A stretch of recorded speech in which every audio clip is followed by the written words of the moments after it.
Thank you. All right, my name's Tom Newhart. I'm a resident of Mount Joy Township, and I put together a number of slides here to go through about what we went through with an industrial solar project in our township. And so what I'd like to do here tonight is kind of walk you through some of that, and at the same token, really educate you on what industrial solar is all about and what all the ramifications are of such projects. And so I plan to talk probably for close to a half an hour, and afterwards you can ask me any questions you want or whatever the deal is here. But first off, the motto of our township is a community with rural character and a rich history. And a lot of stuff that I put in here is research and everything that all of us did in trying to fight this monstrosity that we're trying to do in our township. Whether it was the Adams County Office of Planning and Development, the Tax Office, the Land Conservancy, the Chamber of Commerce, the Historical Society, the National Park Service, the Tourism Farm here in the county here, Destination Gettysburg, Game Commission, DEP, PennDOT, and NextEra Energy, which was a massive company that was coming into our township. They were a billion-dollar corporation out of Florida, and they're the largest solar wind power developer in the country. A little bit who I am and what we do here. My wife and I, we own and operate a 65-acre farm in Mount Joy Township since 1989. We grow corn, soybeans, hay, and Angus cows. We decided to live in Mount Joy Township because of what the township offered and promoted. The open countryside, the rural character, the rich history. In 2006, we preserved our farm through the township program. Knowing the historical part of what our farm was, we thought we needed to do that. And we worked hard on restoring all our historic facilities and structures on our farm. And we promoted farmland preservation throughout our township. And 21 years ago, we started up a bed and breakfast on our farm. And got permission from the county and state and the township. It was approved as a way to promote the rural way of life and the history of the area. The history of our farm was warranted in 1751. That was 25 years before we even had a country.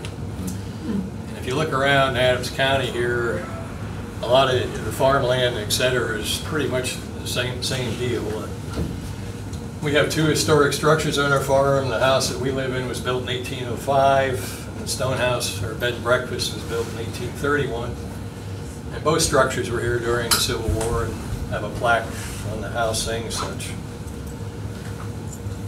Our bed and breakfast business, like I say, this is our 21st year now. We've had over 4,000 guests stay with us. 80% of those guests are from out of state. We've actually had guests from every state in the Union except Alaska and Hawaii. We've had guests from overseas, with England, France, Germany. The furthest away was Kuwait.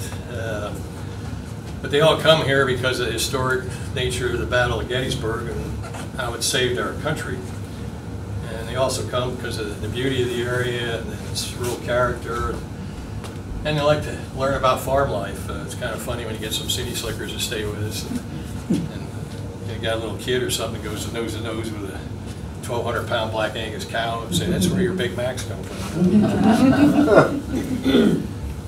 Our farm is located just 4 miles in the distance here is the Gettysburg Military Park.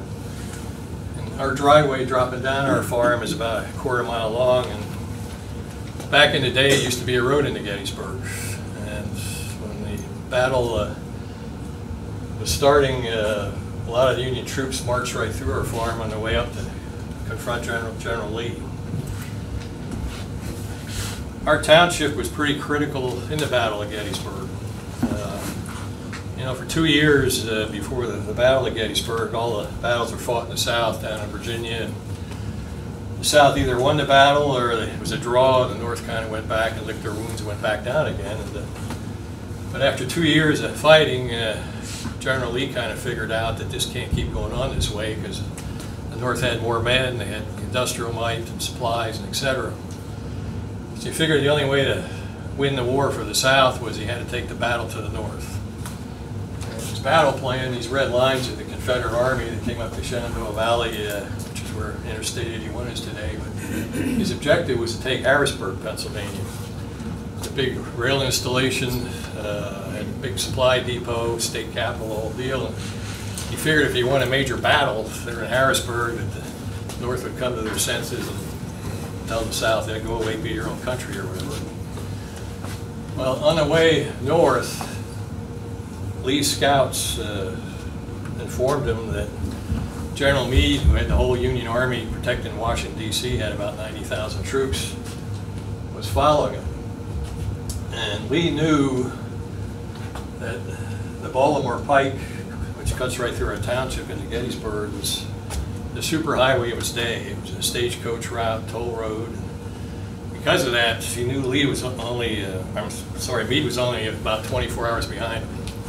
So he had to make a decision when he was up here around Chambersburg: do I keep going north and fight him on the run, or do I hang a right in this little cow town of Gettysburg and we're going to fight him on my terms because I'll be there 24 hours ahead of him? And that's what he decided to do.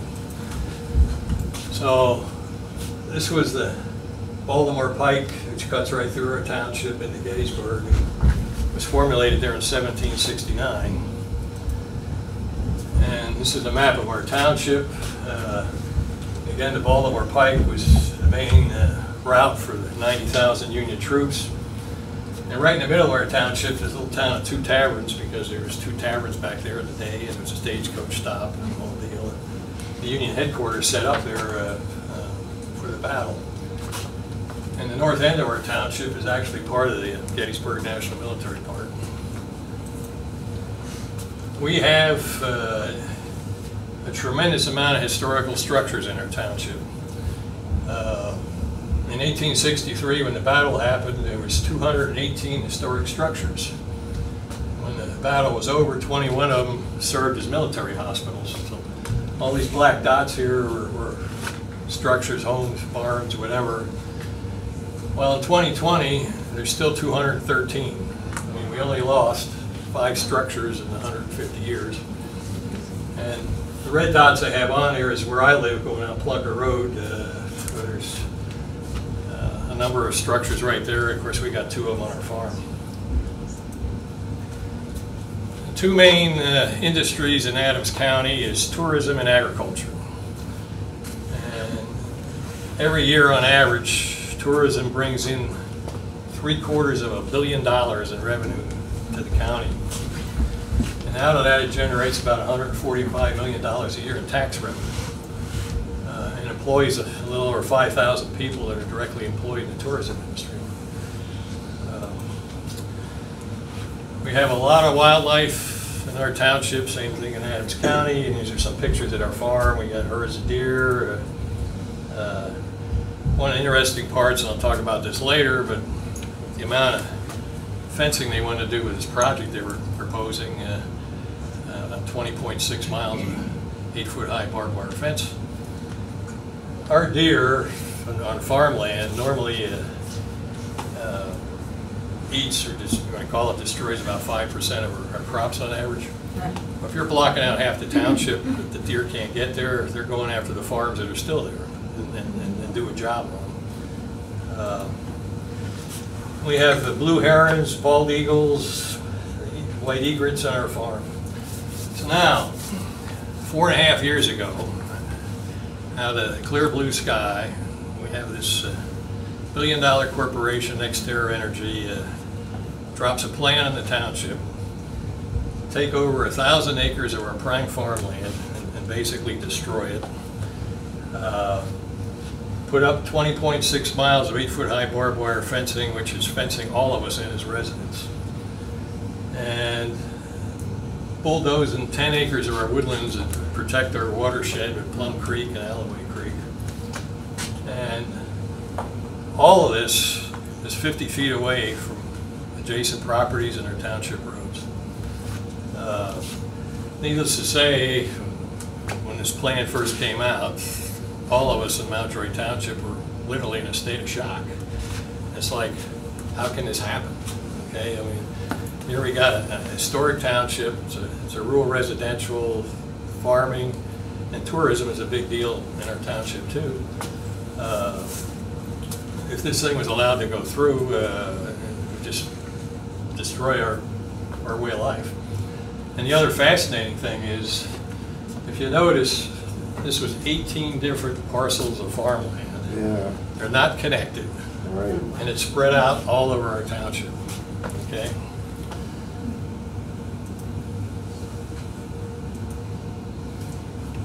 So on the tourism side, I have first-hand knowledge of this, but the same token, if you read tourism studies, or there's Destination Gettysburg, State Tourism Agency, whatever, why do they come here? I mean, they come here again for the history of the area and the Battle of Gettysburg and the beauty and whatever. They're not coming here to look at 1,000 acres of 300,000 solar panels and 8-foot high barbed wire fence. So I'm saying just a conservative drop of 15% tourism, that's $100 million of revenue loss for Adams County, plus our township. So getting into some of the detriments of what this all means. The University of Delaware has done a study here that basically says if you got an acre of farmland or an acre of woods and you got a 2-inch rainfall and you got it covered with solar panels instead of crops or woods or whatever, that basically that 2-inch rainfall for 1 acre is going to create 54,000 gallons of water runoff that's not soaking into the ground. So if you got 10 acres, it's over 500,000 gallons of water runoff. And there's a twofold problem with that. One is that tremendous amount of water runoff that happens is destructive. I mean, it's tearing up streams, adjacent properties, whatever. But our township's kind of unique in a sense. We have no water that flows into our township. The water we have is what drops out of the sky, and we have 2 streams that flow out of the township in Plum Creek and Alloway Creek. So all that water is rushing down both those streams out to the Chesapeake Bay. It's not soaking into our groundwater aquifer, and 90% of our residents run well water. So then multiply that times 1,000 acres, and what you're looking at on stormwater runoff. This is just a chart on the average rainfall here in Adams County and down in our township. And of course, we all know this from living here, but the spring and the fall is the wet season or whatever. So start multiplying, instead of a 2-inch rainfall, 4 inches of rain, and what this means. And to show you pictures worth 1,000 words, this is our farm. And this tree line is kind of the back of our farm is Plum Creek. The picture on the right is one of our cow pastures or whatever. And the normal time of the year or whatever, Plum Creek's in the tree line background. And twice a year, in the fall and in the spring, when we do get rain, this is the Plum Creek floodplain. So when you look at it, there's no leaves on the trees here or whatever, and when you do have leaves in the trees, you can see my lower pasture gets flooded about 1/3. It's all on the national maps or whatever about where the floodplains are, and the deal is, not just picture that same rainfall, you're dumping an additional 1 million gallons of water. What do you think's going to happen? It's going to come up here, take out my barn and pasture and the whole deal. Now, the Watershed Alliance in Adams County and the Chesapeake Bay Foundation and a few other organizations have spent a ton of money over the years to protect our watersheds. And one of the big things you do is plant trees. And so what's this project do? They want to bulldoze 10 acres of it.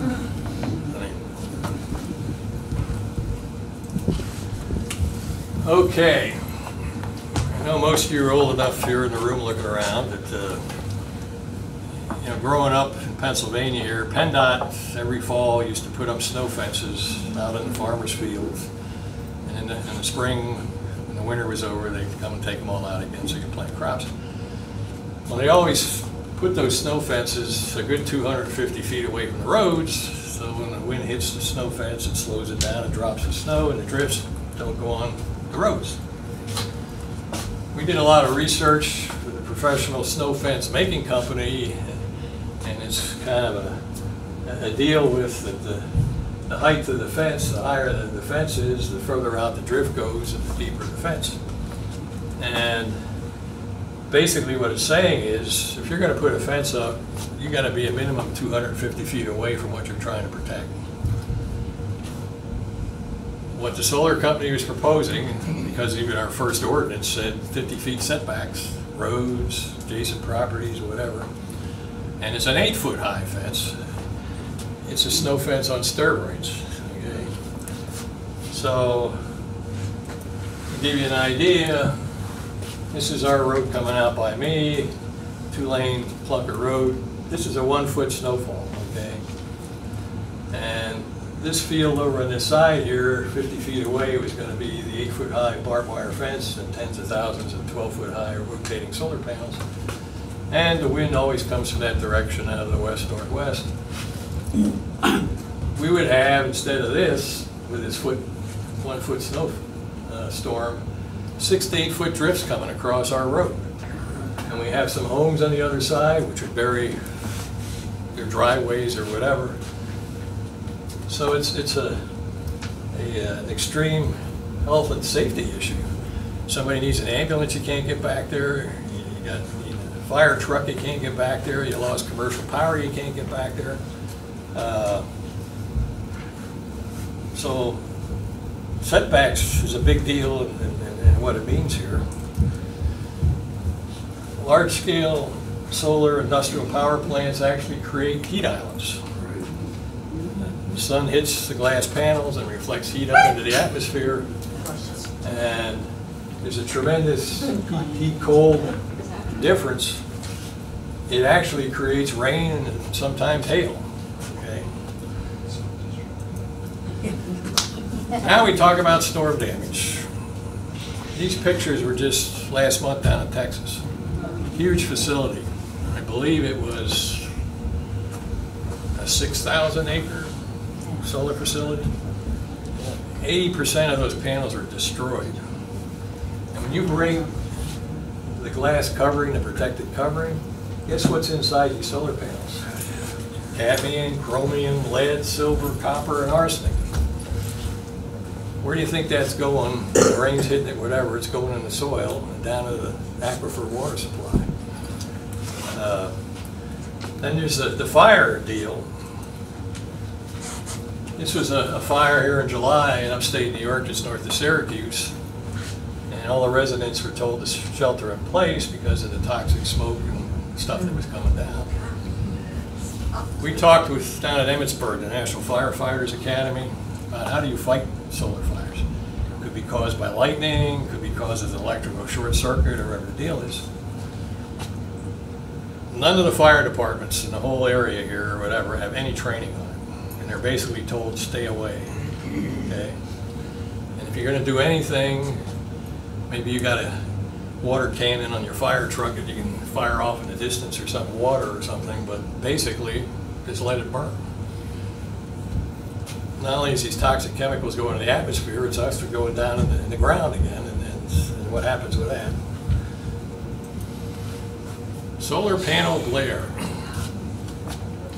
I'm sure all of you, at some point in time, you've driven down a country road early in the morning and you come up over a little rise and the sun just happens to be at the right angle and it just blinded you. You put the visor down, whatever the deal is.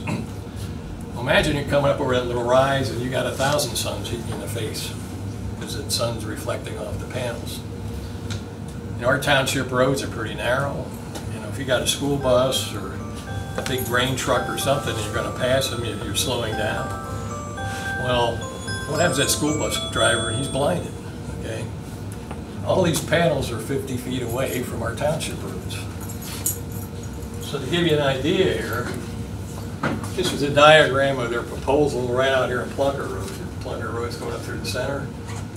Everything on this side in this area here is tens of thousands of solar panels. They're 12 foot high and they rotate. So when the sun's coming up in the east in the morning, they rotate up to capture the most amount of rays of sunshine, and then during the day they follow the sun and go on the opposite side, say on the west side. So here you got the sun reflecting off all these panels, and right back at you, the road, adjacent properties or whatever, beaming up on the thing. And there's only one requirement that we were found anywhere about glare on solar panels, and it's the FAA. They basically say that you can't put solar panels at a minimum of 200 feet, but ideally 500 feet away from a runway or an airport control tower, and they have to be facing the opposite direction of the traffic. Okay. So what is old NextEra Energy when they submit their plan? Because in our ordinance it says you had to have a glare analysis study. This is our township here, and all these blobs were the project.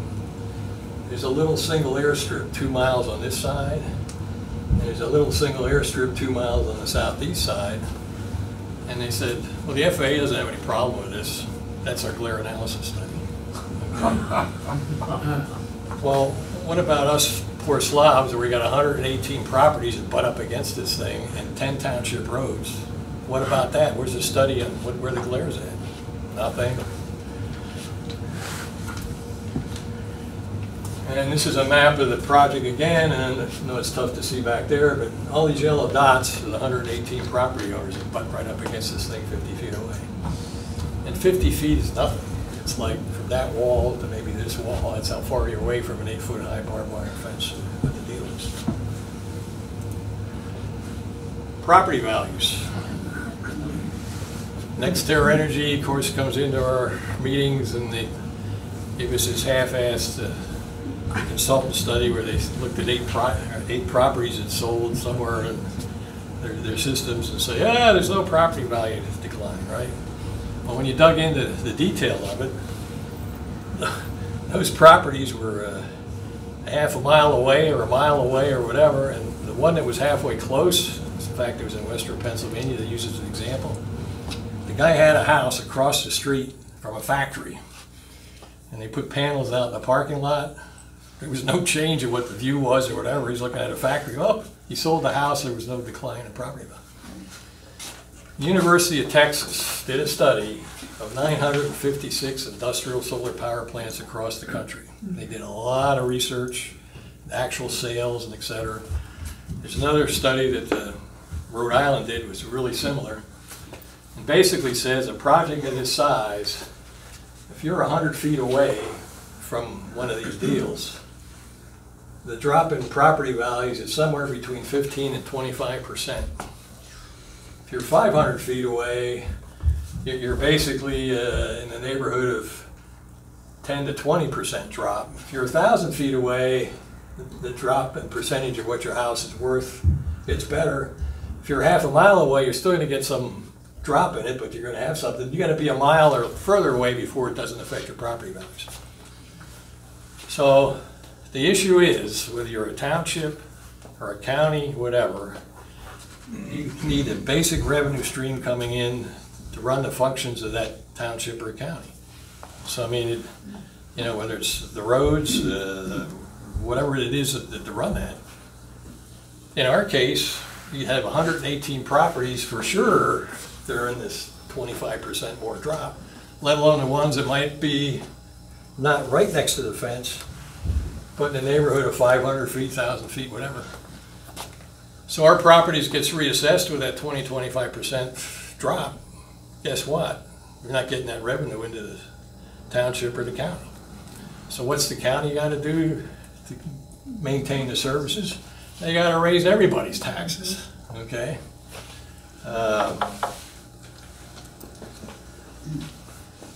We went to the Adams County Planning and Development Office, and the guys are great. Rusty Ryan, whatever. But basically, all they can go on is what do you have in your ordinance in your township? And the only thing from the state level is what does DEP have pertaining to solar?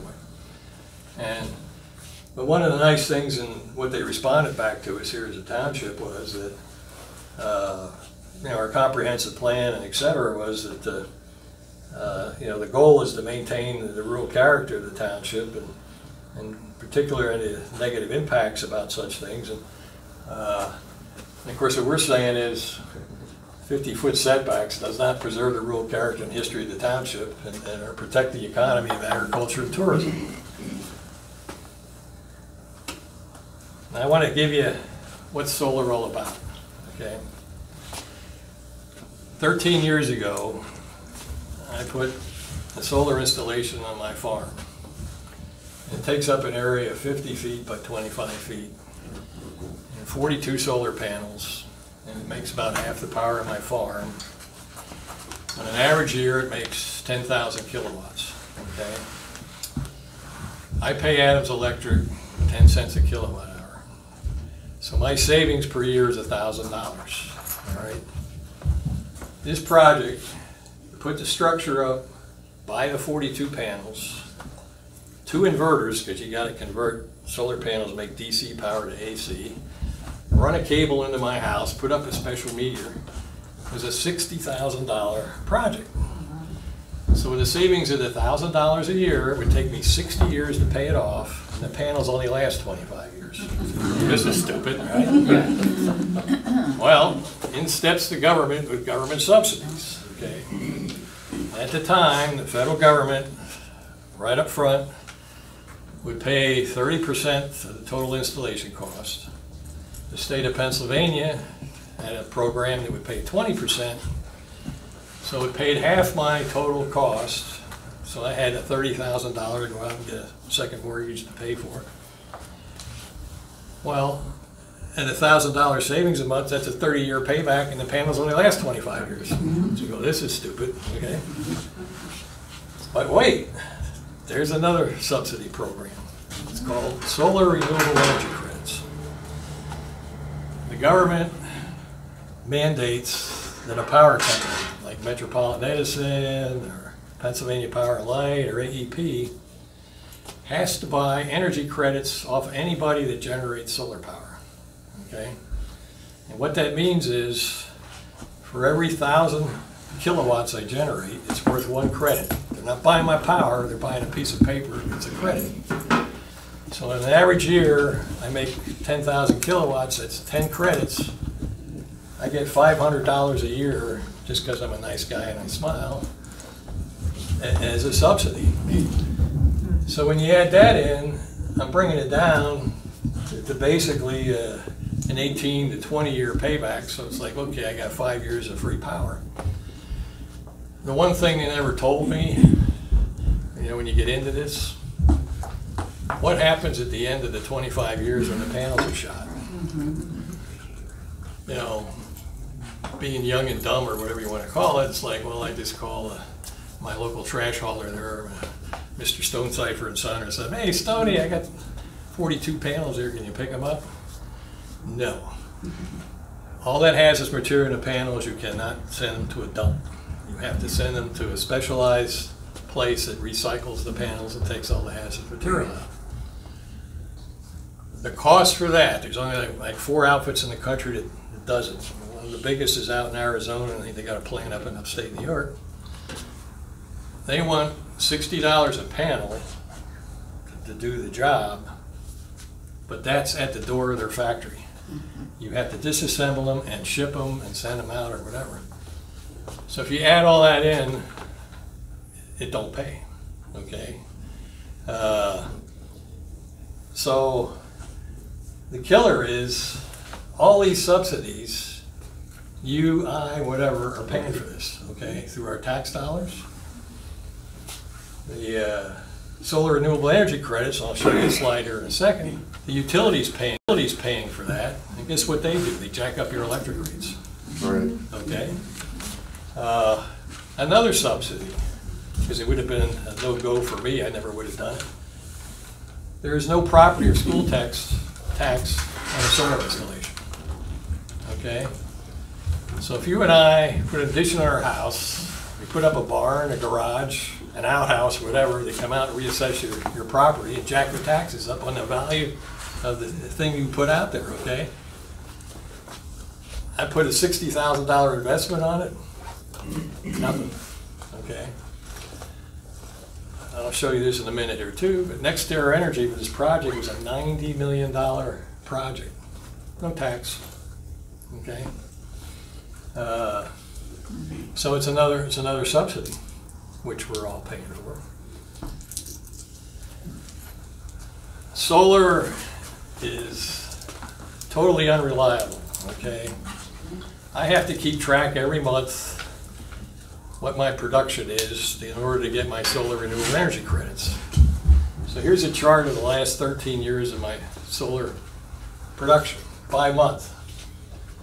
So average in the winter months, hours of sunshine, okay, I make about 600 kilowatts during the month. The summer months, where you have the max amount of sunshine, I'm making about, on average, 1,200 kilowatts a month. So when you average that out over the year, it's 10,000 kilowatts. But in any given month, you see the variation in here? In January of this year was the worst January I had. And the reason for that is we only had like 2 days of pure sunshine. It was cloudy, rainy, snowy, whatever the whole month. I only make 400 kilowatts. Well, because of that, these industrial solar power plants are not a base load production type deal. And so what they do is they go out and make contracts with government agencies to buy their power, because they can't sell it to you or I because you can't depend on it. You know? I want to watch a ball game after 6 o'clock at night and the sun isn't up, there's no power or whatever the deal is.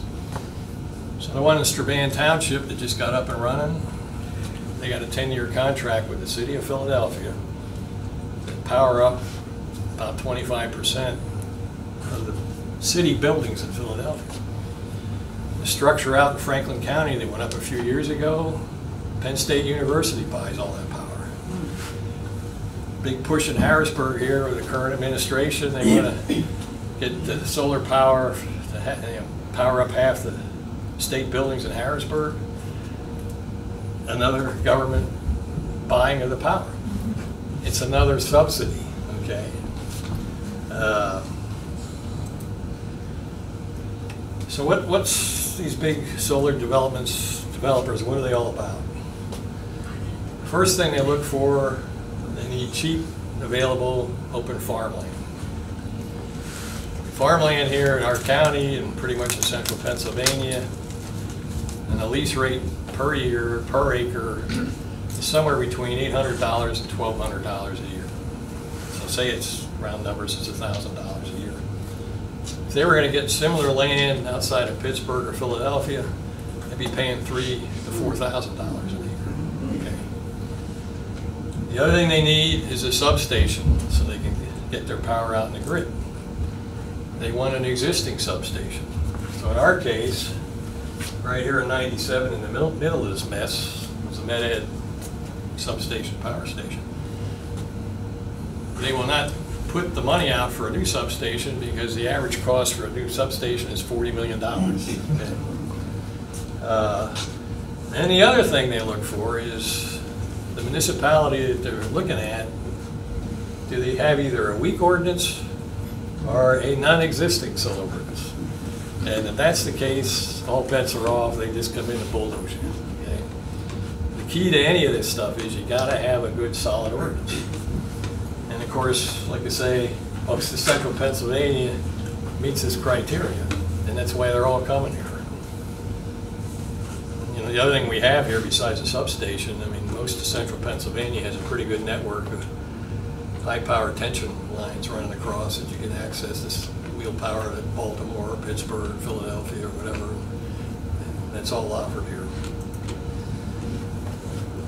This was from a couple of years ago when we were knee-deep in this thing. At that time, there was 350 solar projects being planned or going after here in Pennsylvania. And of course, the dark ones are more of the projects, but those areas are open farmland, basically. I mean, you get up some of the other areas in the mountains, and they're looking to put solar panels on or whatever the deal is.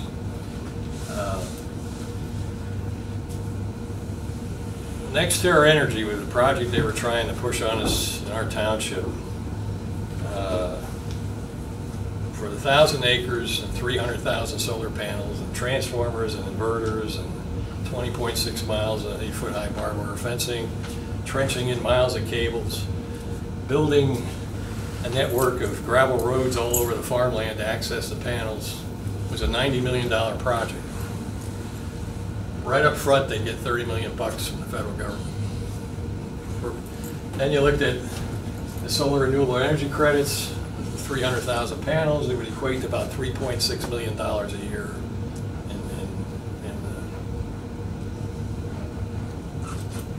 in subsidies. The solar industry, NextEra, of course, is the biggest. NextEra themselves spends $4.5 million a year in lobbying in Washington and Harrisburg or whatever. And whatever they're trying to do, and they talk an amazing line of you know what or whatever. And of course, one of the things they say, well, fossil fuel industry's subsidized or whatever, and we should be too. Well, here's a chart, 2013, with coal, natural gas, hydro, what they get in dollars for subsidy, and see what solar gets. This was in 2018. Solar subsidies got $3.3 billion with a B, where hydrocarbons got $46 million. The U.S. Treasury did a study for 2025 for a 10-year cost of tax incentives for wind and solar compared to oil and gas. And what it comes out to is $424 billion over 10 years for those, and oil and gas gets 20. So what does this mean? Here's a map of the United States, and it's color-coded by state. What this is what the average kilowatt hour a customer pays for their electricity. So the blue states, it's the lowest, 8.5 cents or whatever a kilowatt hour, and you go on up the line. But you see these red states in New England, and of course the great state of California. In the red category, they're paying 20-25 cents a kilowatt hour. We're paying on average in Pennsylvania 12 cents. And why is that?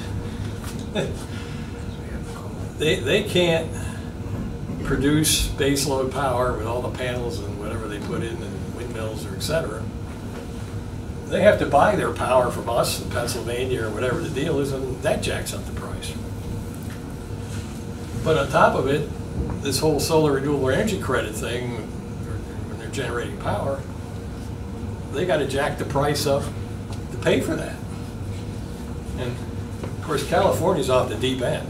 I mean, they got a few gas-fired power plants left. All the coal's gone. I think they got one nuclear reactor left. They're looking to shut that down. One of their base loads in California is hydroelectric. Years ago, they built a whole bunch of hydroelectric dams. Well, now they want to blow them all up. They say the smelt can't go up the river or something, the mate or whatever the deal is. Well, in today's world, California only makes 60% of their total demand for electricity. They buy it all from Montana, Wyoming, whatever, coal-fired, the whole deal. So what happens? It's like last summer, it got hot, and the governor puts out this decree, you can't charge your electric cars, you can't do anything, you don't have any power. Duh.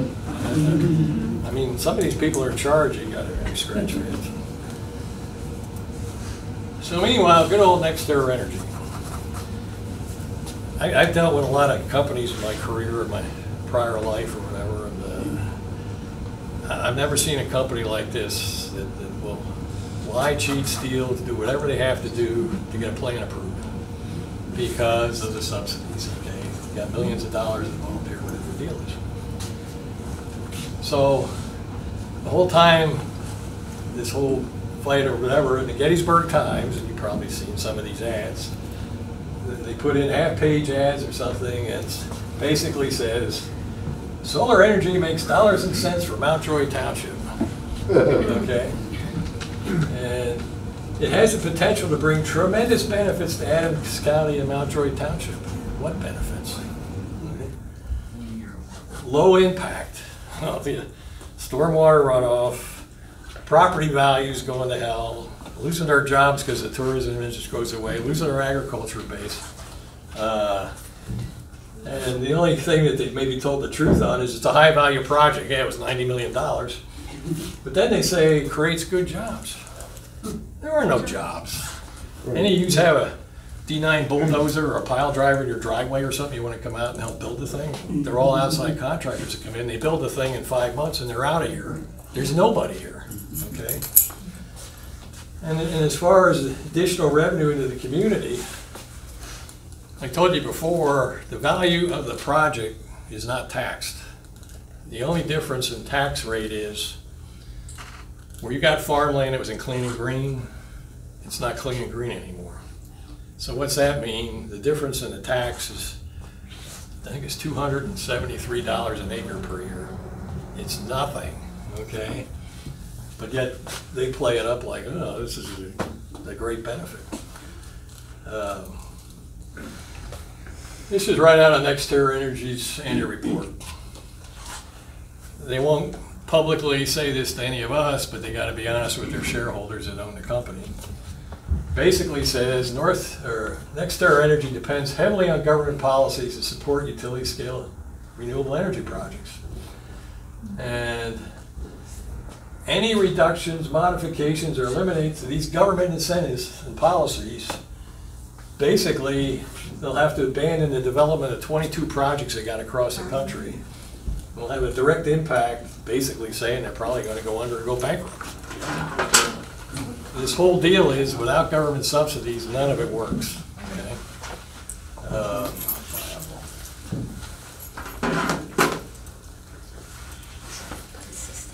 So what's an approval result in?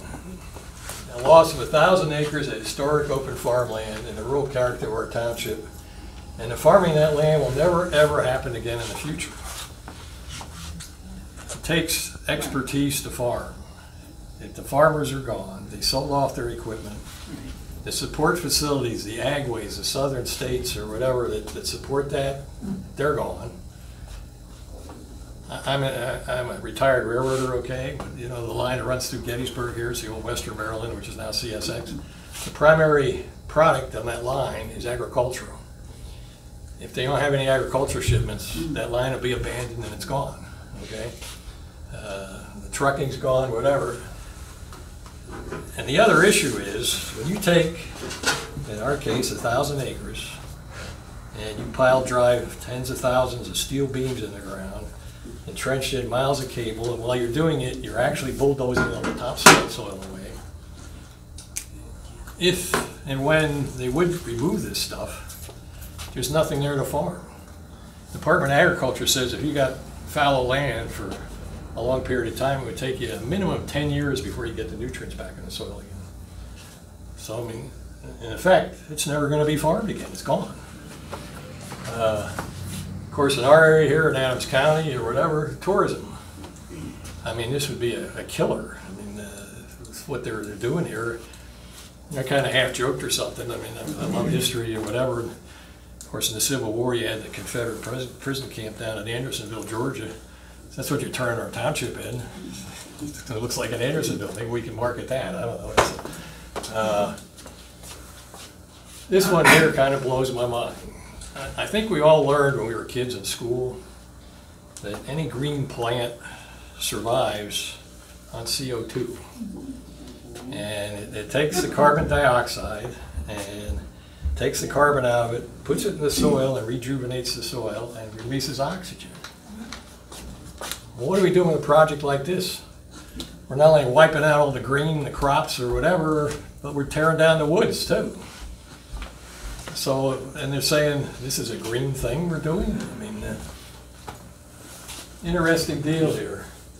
an acre of corn crops for the whole season absorbs 8 tons of CO2.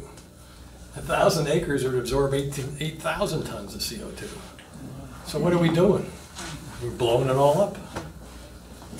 Talked to you earlier about the impacts of stormwater runoff and our groundwater aquifer.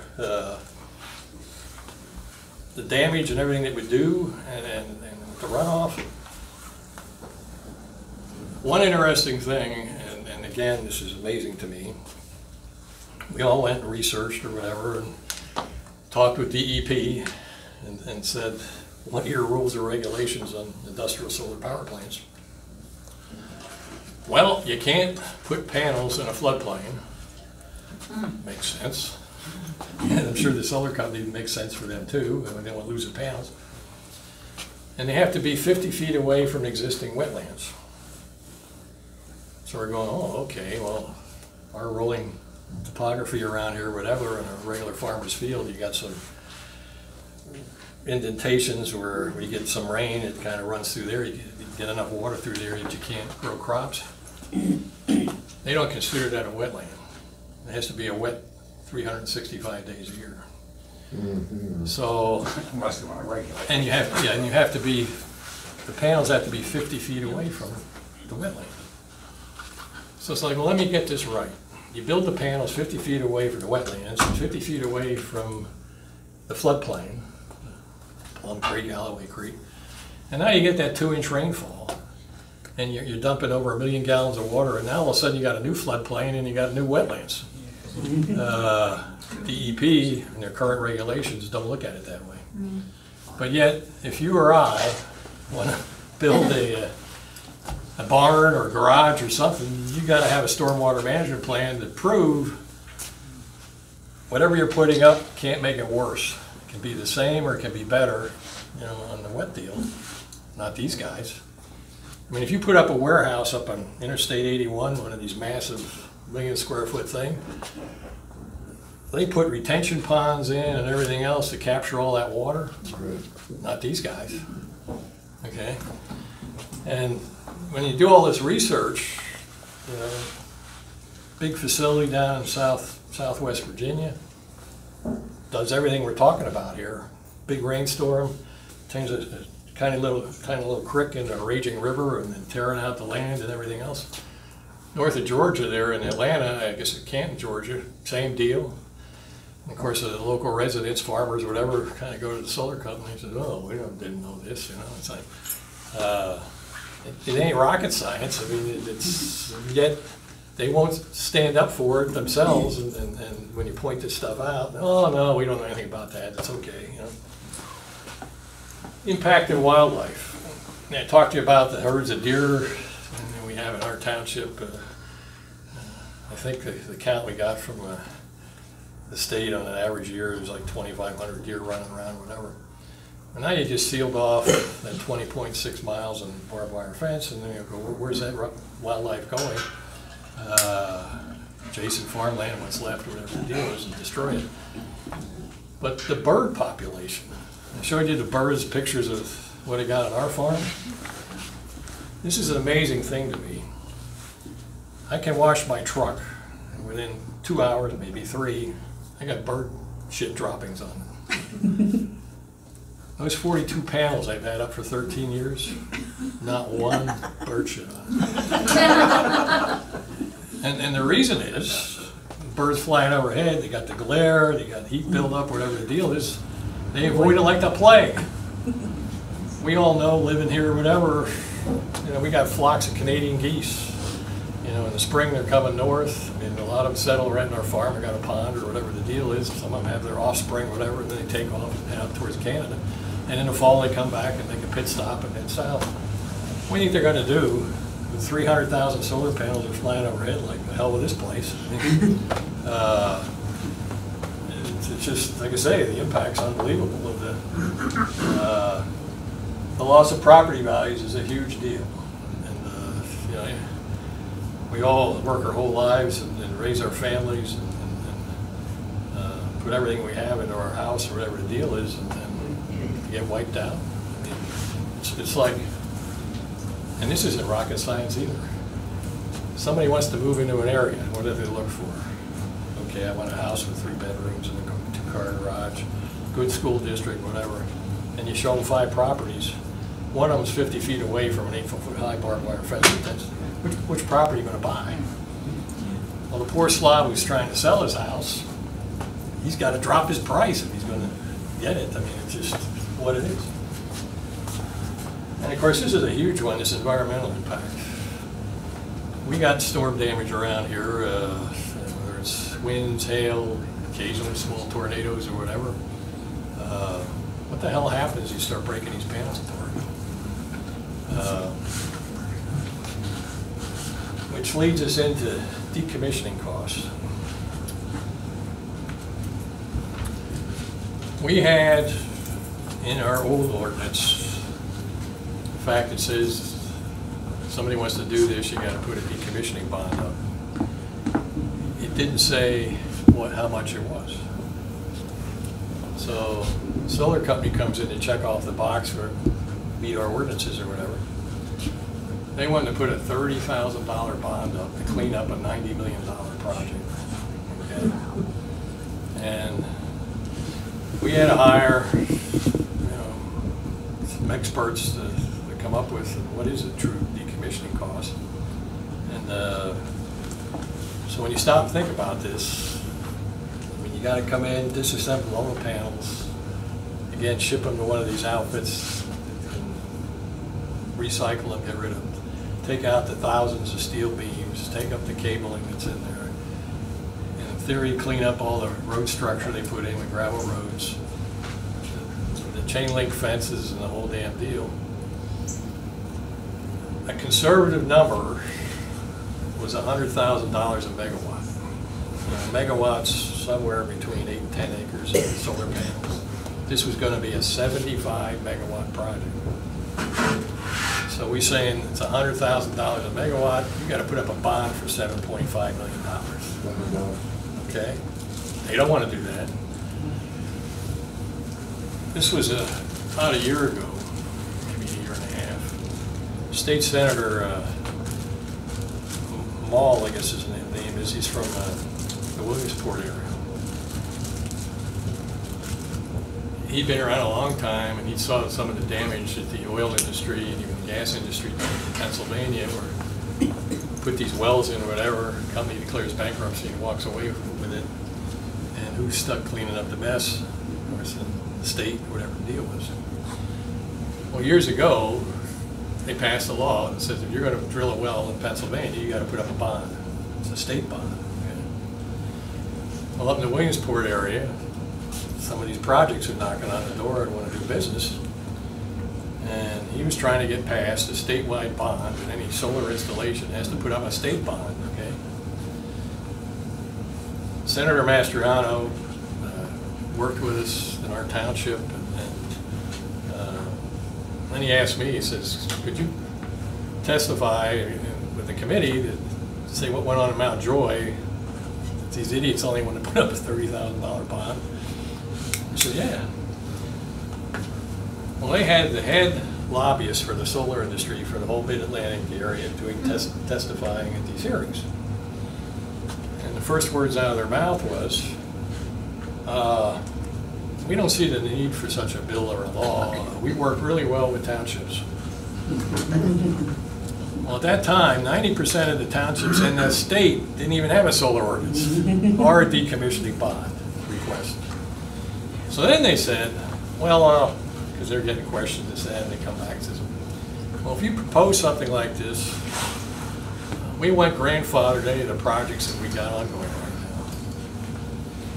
now. So there's more discussions going on, and finally the lobbyist said, well, if you pass this bill and you don't grandfather in the rights or whatever, we're just going to have to leave and put our capital someplace else in some other state.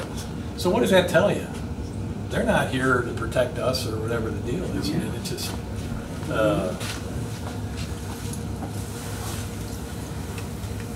you're all familiar with the Hunterstown natural gas plant up here, northeast here.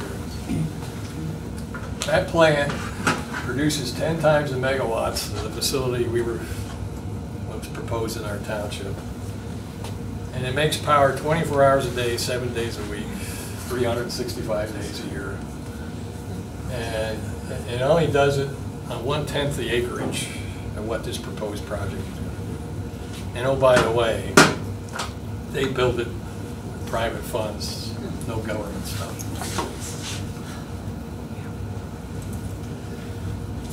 These are some pictures with the property that butts right up against our farm. And right this edge here, there'd be an 8-foot high barbed wire fence, tens of thousands of panels going down this field, 12-foot high. This is my driveway running down the farm. This whole field would have it. It's another field.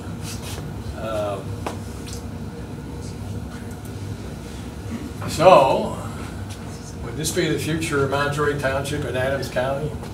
This was the next air project down in Arkansas. All of that's 50 feet away from your house, your back door, or whatever the deal is, your township roads, and et cetera. And the stormwater runoff that's involved, to anybody who's butting up against this thing. One of the things we relied upon, we had 21 conditional use hearings over 2 years fighting this thing. It cost us a lot of blood, sweat, and tears, and financial whatever that us as residents had to fight for our own deal. But this is in our comprehensive plan ordinance here, and it's called, we call it section 102, and it basically says if you're doing anything in our township, any project you're doing, you've got to preserve, protect the health, safety, morals, and general welfare of the community. And with that, you got to encourage the quality of life, protect continuation of farming if practical, maintain the character of existing residential areas. All of this, a project like this, blows it away. It doesn't do any of that. And we had to kind of base our case around what are the things that doesn't do this to protect the health, safety, general welfare. So, you got into snow drifting, then, setbacks, water runoff, glare, and on it went. Well, anyway, after 2 years of the 21 conditional use hearings, of course, we as citizens had to get our own lawyer. Unfortunately, we actually had to fight our own township. We had a certain gentleman on the board that had signed not only one contract with the solar company, but signed 2 contracts. As a vice chairman of our board, and the chairman of our thing was knee deep in it too, wanted to see this happen. But if anybody went through all the facts, 3,000 pages of testimony, they didn't comply with our ordinance, and our old ordinance wasn't really a good one to begin with, but there was some stuff in it that we used. So after 2 years, it finally came down to a vote in the 21 hearings. And the guy who signed the contracts had to recuse himself from the vote. But we came down, it was a 2-2 tie, which is a denial. Okay. So what does the solar company go and do? They ain't playing dead or whatever. They immediately, within 30 days, appeal it to the Adams County Court. So now we as residents again, and we're funding our lawyers and everything else to defend us, and et cetera. And we go to court. And what was fascinating was our solicitor wouldn't even defend the denial. So the judge, thank God he did, declared they call it a de novo, which means he has the right to look at all the evidence. So we had 3,000 pages of evidence and exhibits, and it took him some time to go through all this. So on September 9th of 2022, he issued his decree and listed numerous things where NextEra Energy did not comply with our ordinance, and he backed up the denial of the township. So we're all finally, okay. So within 30 days, what does old NextEra Energy do? They appeal it to the Commonwealth Appeals Court in Harrisburg, in Pennsylvania. So now we got to go up there and again, costing us time, effort, money, whatever the deal is. And one of the interesting things is a 3-panel judge type deal. And of course, NextEra's got their army of lawyers and everything else up there trying to get the thing through. And the judge asked the lawyers, well, you saw Judge George had said that you didn't comply with certain areas in the ordinance. Why don't you just submit a new plan?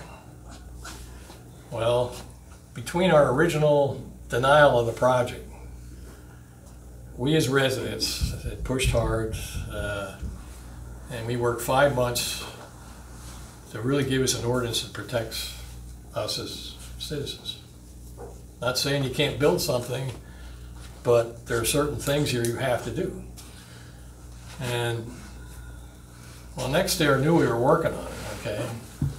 And so when the judge asked that question, the lawyer, personally I think he was stuck his foot in his mouth, but he said, well, we can't submit a new plan because we do, it comes out of a new ordinance, which is pretty restrictive, okay? Well, the 3-panel judge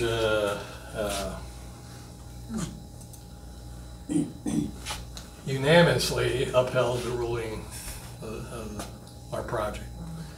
And again, after 4.5 years of this fight, I mean, it's like a weight came off our shoulders. And officially, on March 16th of this year, NextEra Energy pulled the plug on the project and went away.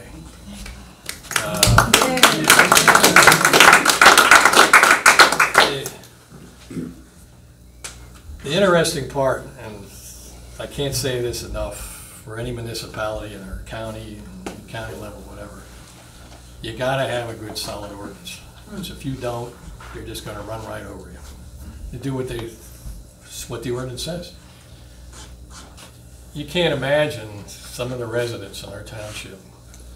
I can give you all kinds of examples, but one of them right on Baltimore Pike 97, his house, all 3 sides of the house was going to be an 8-foot high barbed wire fence 50 feet away from his house. He says, well, can't you push it back 150 feet? No, ordinance says 50 feet. We had another resident that had a dyslexic son. Any kind of strange noises just set him off. And of course, you got solar panels moving, you got transformers, inverters, and all this other stuff. 50 feet from the back of their house. And they tried to talk to the solar company, and finally, the project manager talks to them, says, no, we can't do anything, it's 50 feet. Here's a number of a realtor outfit, why don't you just sell and move? The whole time, in our whole fight, they would never ever work with any of us.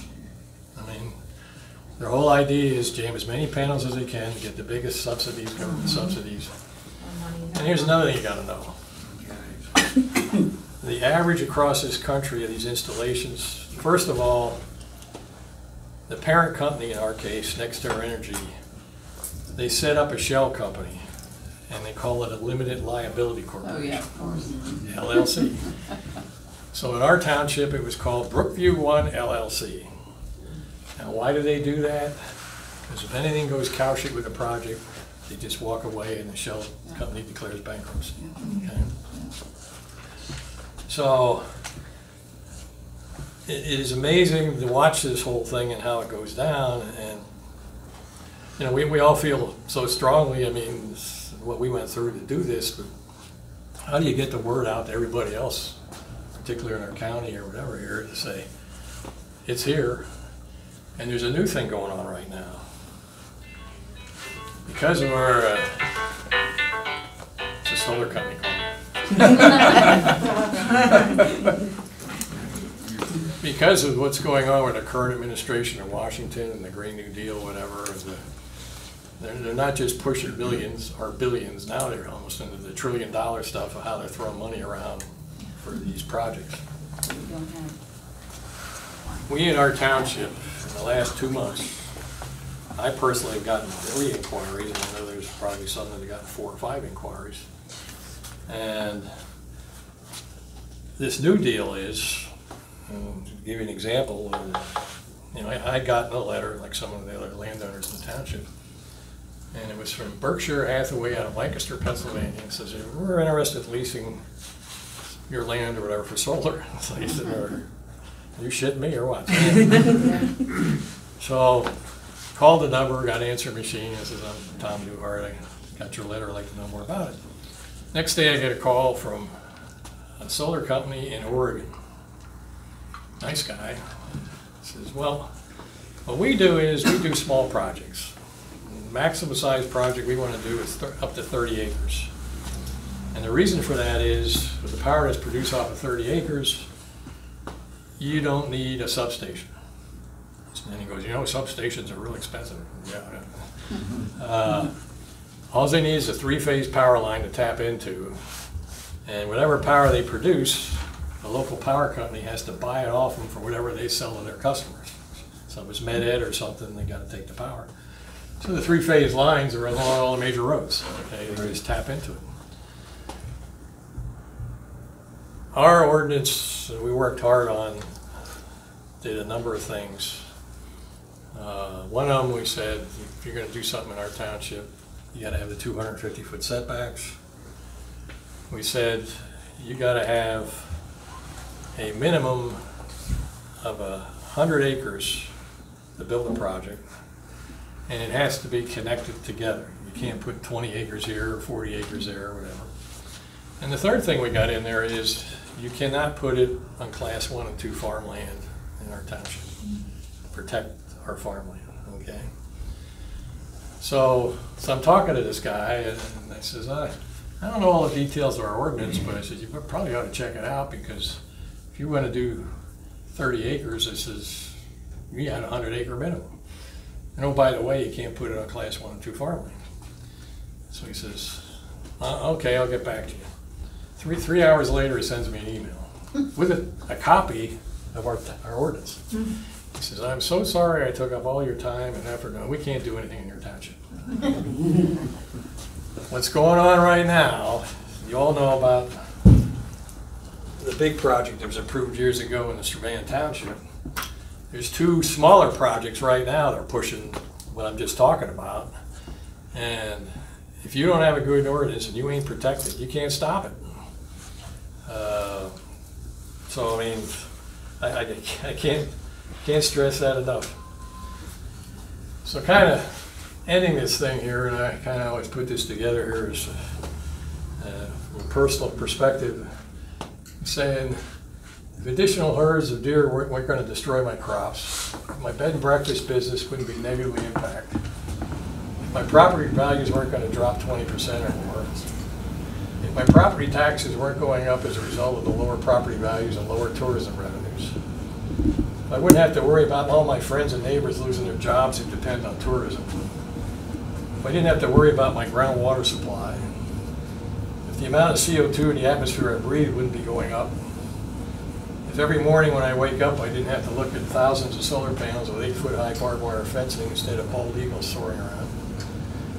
And if I didn't have to worry about that, every night when I go to bed, the ghost of Gettysburg would be tormenting, saying, why the hell did you allow this to happen in our hallowed grounds? And maybe, but just maybe, I might give it some consideration for the project. It's not so much that we're against solar, it's how it's put in and what it's affecting. And the big thing we're against is don't take the farm. We only got so much of it left. And to take it, destroy it, and that's another line next to her or any of these other solar companies use. Oh, when we're all done, we're going to put it back exactly the way it was.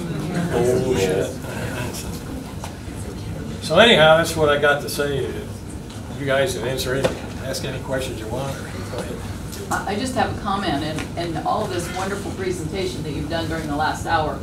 One thing you did not mention 80% of those solar panels will be manufactured in China. Oh, absolutely. So there is no benefit to the American economy from all of that. We are lose, lose, lose, lose. To be quite honest with you, in all the 4.5 years of researching this whole thing, actually trying to look for something good about this, I can't find anything good about it. Absolutely nothing. I mean, it's a...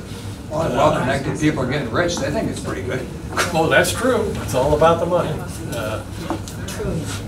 Actually, before he takes any more questions, I do want to introduce the chairwoman for Mount Joy Township Board of Supervisors, Christine DeMoss. And I also want to thank one of our county commissioners, Jim Martin, for coming tonight. I appreciate that. Go ahead. I Oh, wait. The ladies before gentlemen here. Wait, All right. Go ahead. Yes. Okay. So Tom, that was a great, I had flashbacks, and I think you should give a trigger warning ahead of time, because I almost broke out in a sweat on this. The one thing I would add is, if you don't have solar in your township now, get to your municipality, unless you're in Mount Joy. Mount Joy, you're safe. But and get to your township, get the table of uses, and see where solar is allowed. It is so important that you know, because he's right. There are so many townships right here who have seen what's happening in Strabane, who sees what happened in Mount Joy, and still do not have a solar ordinance. Get it. And if there's nothing there, start showing up at those meetings and getting it done. If there's a rumor that there's solar coming, you read the Gettysburg Times, Butler has been saying there's a rumor. Let me tell you, it's there. Guaranteed. If someone is talking to the solar company, they put gag orders on everybody. If you sign an agreement with a solar company, you have a gag order that you're not allowed to talk about it. So when it came up 1,000 acres in our township, the leader of that pack was like, oh, that's not true. Yeah, it was, because he didn't even know what was being sold. And if that's the case, then you got to gather up every crazy person you know, because that's what it's going to take to fight this. You need someone who is able to gather money. You need someone who can find a lawyer. Let me tell you, that was one of our hardest things, was finding a lawyer, because when you're a small group of people, mostly retirees who don't have a lot of money, you're not the people that lawyers represent. A $300 billion company, which is what NextEra is, they have all the lawyers. And if they're representing solar, they're not going to represent you. So to find that lawyer is really important. Then you got to get out all your friends to do the research. Tom did a tremendous amount. I can't even say it in hours, weeks and weeks of research. There's so much research that you have to do, because you have to look through everything that they give you. And I'll be honest, you got to find some crazy people to actually run and get on those boards to do it. It changed my life. It changed Sandy's life. She's now on the board, and that's how you get change. That's how you save your community, because this would destroy your community. Dale Frankhauser, he did a lot of research at the county office, searching for the courthouse. Yeah, looking for applications. Yeah. Well, they're scattered throughout the county, just waiting, I guess, for the right set of circumstances to make it happen. Go ahead, you. Solar Lakes, Adams County, yes. Oh, yeah. Well, And it's not just the open land. As your town supervisor mentioned, there's a lack of preparation. There's a lack of forward-looking ordinance and planning. And to me, the people that could really raise the alarm countywide have failed. I'm talking about Mal. I'm sorry, James, but the commissioners are nowhere on this issue. It's a failure of leadership to say we don't want to hear, to speak directly to the townships and tell them to do what you're telling us to do. But this fight's not going away. Absolutely. You know, hopefully with new administration in Washington, they'll start tearing up these subsidies. That's the end game there. That's going to stop it. But in the meantime, we got to do something before I that. think I am gonna No, object wait, for a let me minute. finish. Let me finish. I think it's time for the commissioners to stand up and publicly say to all the townships what you've said and direct the county planning board to develop a much stronger county plan to deal with this. Yeah, yes, absolutely. I'm going to speak from a township supervisor's standpoint, not as borough council, but the county cannot dictate to municipalities how to legislate. I'm not saying dictate. No. I'm saying Shh, to don't let me stand up finish. and raise the Let me alarm. finish.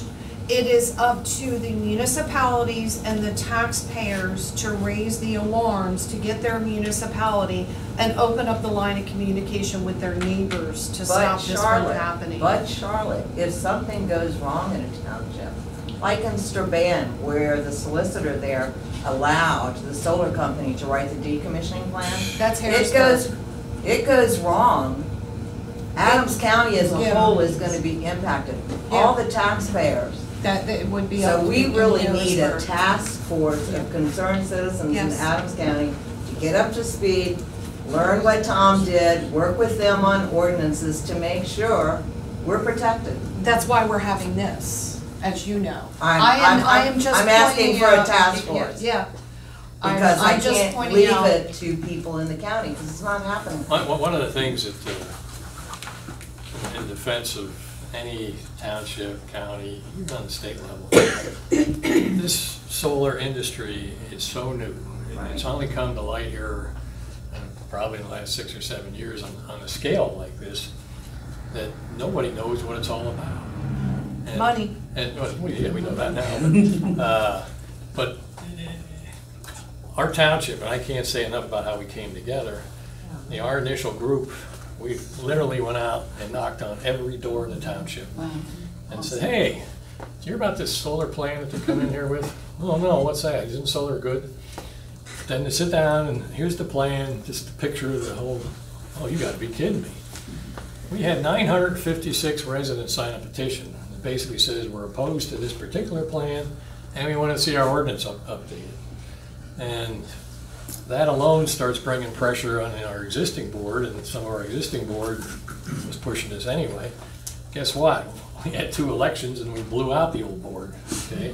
Those 956 people came in and it's an educational thing. I mean,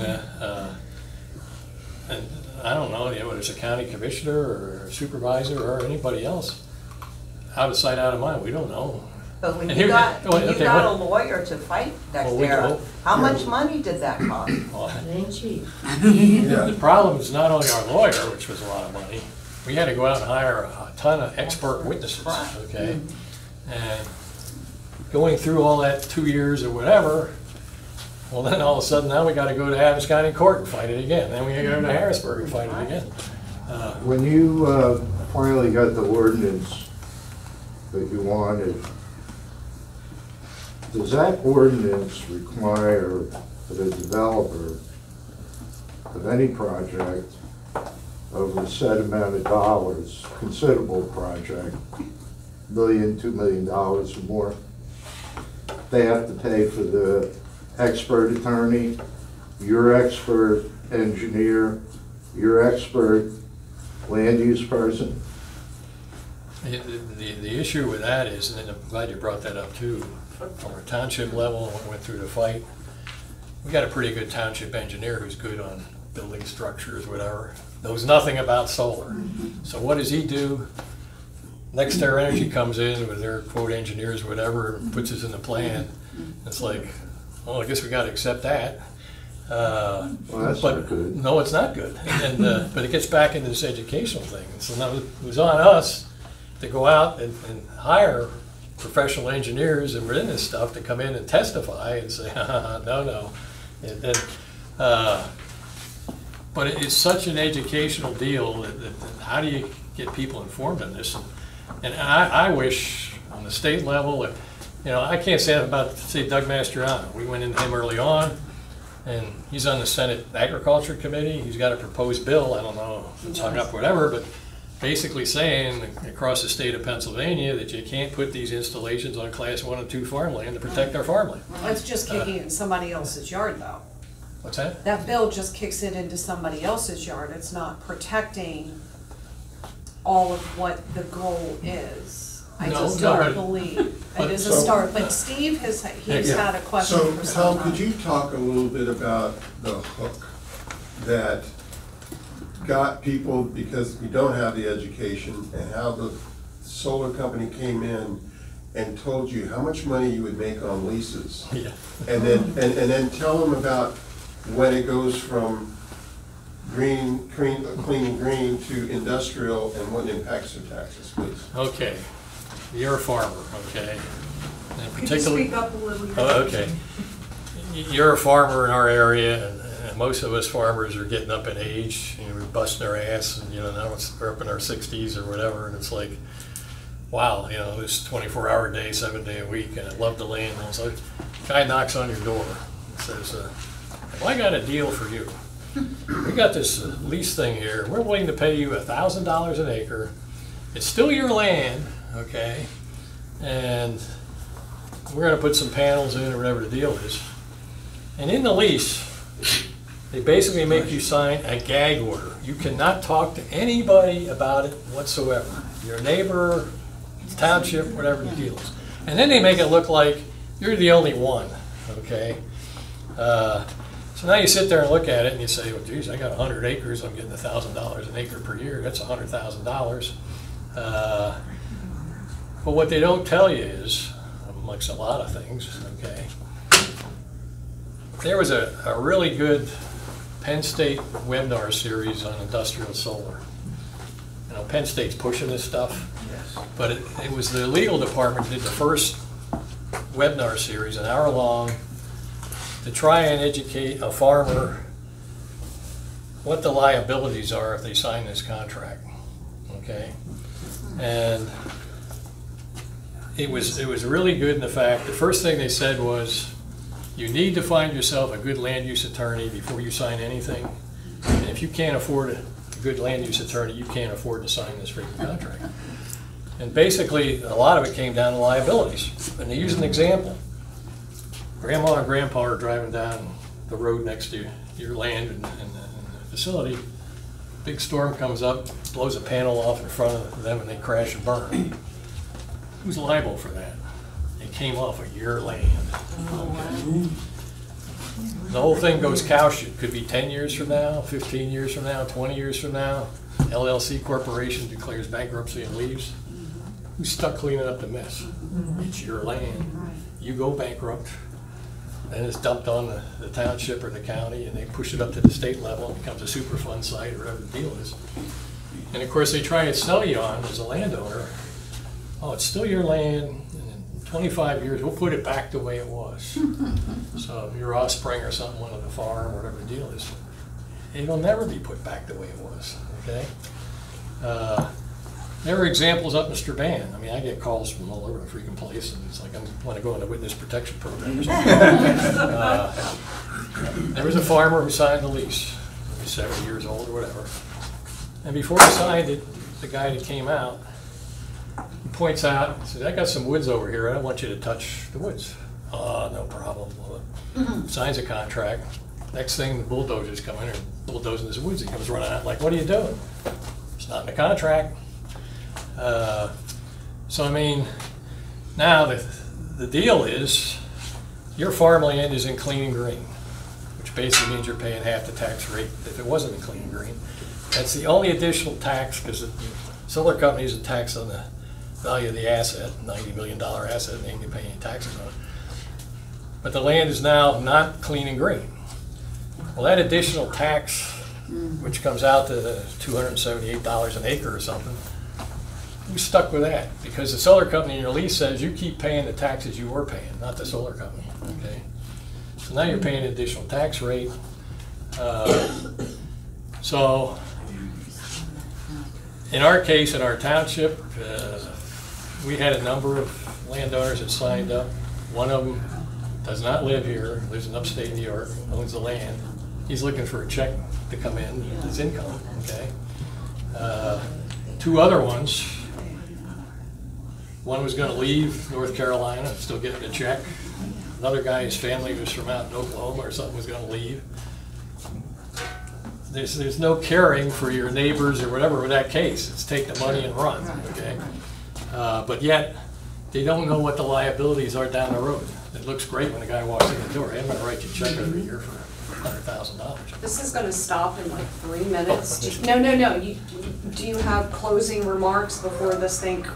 Well, I'm done with And then- close, I'm just asking questions. Okay. You Okay. just We'll spoke, just keep rolling until it, you just spoke out extensively the- about the liability issue. Mhm. One of the major liabilities is closure. And this thing It's is. huge decommissioning costs. So in that sense, it doesn't only become a problem for the township or the immediate neighbors, it becomes a problem for the entire county. Absolutely. I mean, and then the state eventually. So it's not limited, in that sense, it's not limited to the boundary of the township. It concerns all of It us. concerns all of us. And it's the same thing talking about the tax issue with property value drop. Everybody in Adams County is going to have their taxes go up because our properties are devalued. So I mean, it gets back to how do we educate everybody on what this is all about and not listen to the propaganda like they're saving the planet and putting solar panels on. Yep. Like I say, about the education, going from a physics teacher, one, if it was efficient, you wouldn't need government subsidies for it. Exactly. Right. And two, if it was efficient, there wouldn't be a whole lot of light reflecting off of it. It'd be absorbed in and turned into electricity. So those are And the two other of thing on the big efficiency side, if it was really that good, they wouldn't be looking to lease the land. They want to buy it because this is a long-term deal. But it's a hit and run deal. I mean, it's yeah. What was the most impactful poison pill to the solar company? What was the one thing that was like, oh Christ, they've done that, we're done, we have no chance? What's the most solid poison pill you can build in? Well, it was interesting in our case, particularly in the Judge George thing. And again, Judge George ruled on about 5 or 6 major things that didn't comply with our ordinances, and it should have been denied. But one of the things that was kind of one of my all-time favorites, he says, let me get this right. You take a blank piece of paper and you take a crayon and you write across the top, glare analysis study, and submit it like you checked off the box on the ordinance. There's nothing behind it, okay? So that was one right off the bat there. But where we, like anybody else, our original ordinance was not very good. And we had to go with what we had to defend it and whatever the deal is. And then the solar company was really trying to take advantage of the fact that, and would not give one iota or anything. They talk about 50-foot setbacks. No, we're not moving it back 1 foot. Your ordinance says 50 feet. Is your ordinance liable for complete pilfering? Is it a good copy and paste for other towns to be able to just say, Yeah. we're just going to take the amount?